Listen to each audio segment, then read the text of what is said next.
आज Doubtnut app download करें। Doubtnut पर अपने सभी गणित, रसायन विज्ञान, भौतिक विज्ञान और जीव विज्ञान के डाउट्स का करो सफाया।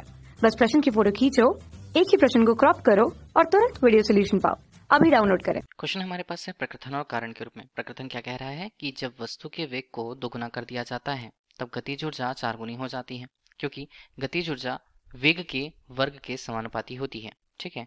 कारण के तौर पर क्या कहा है? कारण के तौर पर कहा है कि बल के अधिक या कम होने का निर्धारण हम संवेग परिवर्तन की दर द्वारा कर सकते हैं या संवेग परिवर्तन की दर के द्वारा किया जाता है। ठीक।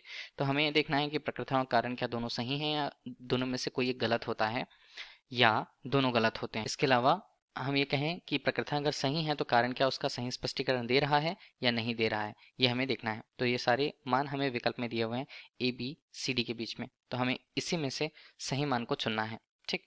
तो पहले किसी वस्तु की बात की गई कि एक वस्तु हमारे पास है। ठीक। वस्तु के लिए उसे पिंड के रूप में अगर हमने लिया तो मान लीजिए उसका वेग किसी नियत दिशा में जाते हुए उसका वेग v है और उसके द्रव्यमान को अगर हमें बताएं तो ये द्रव्यमान को m के रूप में प्रस्तुत हमने कर रखा। अब वो नियत वेग से किसी दिशा में अगर गतिमान है तो उसके साथ जो संगत गतिज ऊर्जा का मान होगा उसे हम क्या लिखेंगे? संगत गतिज ऊर्जा को के रूप में लिखा जाएगा, जिसका मान होता है 1/2 स्मॉल m, ये बनता है v स्क्वायर के रूप में। ये क्या बता दिया? वस्तु के गतिज ऊर्जा के मान को बता दिया। ठीक। बोला है कि जब वस्तु के वेग को दोगुना कर दिया जाए तो गतिज ऊर्जा 4 गुना हो जाती है। तो देखिए, गतिज ऊर्जा वेग से किस प्रकार से संबंधित है? वेग के वर्ग के अनुक्रमानुपाती है। और अगर हम वेग के परिमाण को 2 गुना कर दें तो v डैश के रूप में उसके मान को अगर हमने 2 गुना कर दिया तो गतिज ऊर्जा यहाँ पर कितनी हो जाएगी? गतिज ऊर्जा उसके संगत मान के अनुसार ये बन जाएगी के डैश के रूप में 4 के ई। ठीक है।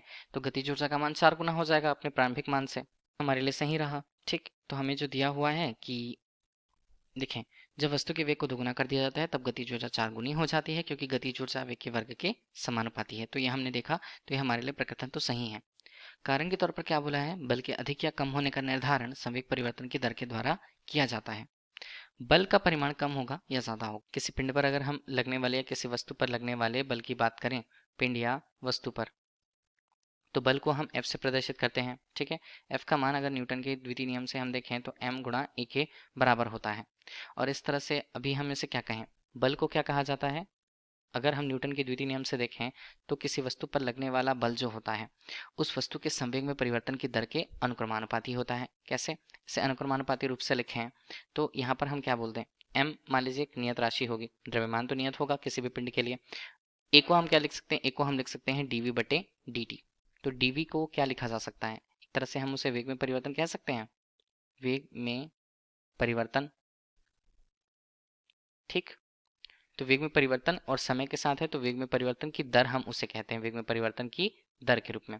अब अगर हम इसे बल के परिमाण को देखना चाहें, क्योंकि हमने समानुपाती रूप में बताया, तो बल के परिमाण को हम क्या लिख सकते हैं? इसे हम लिख सकते हैं m, ये बनता है dv के रूप में और ये बनता है dt के रूप में।